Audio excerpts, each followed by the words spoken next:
How to increase memory without deleting any application.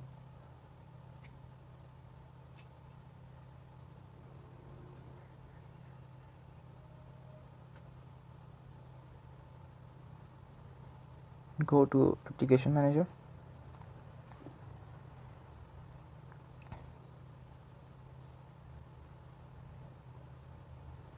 It's taking time.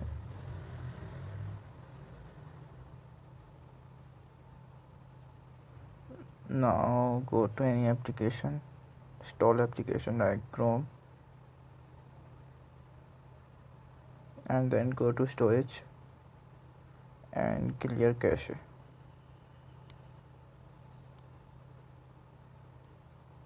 And go back,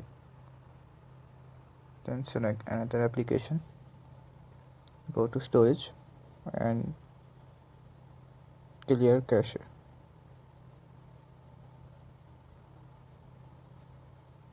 Do with the same thing with another application like Fiverr. Go to storage, clear cache.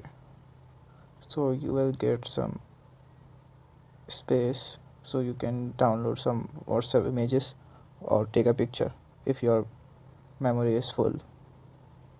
Thank you.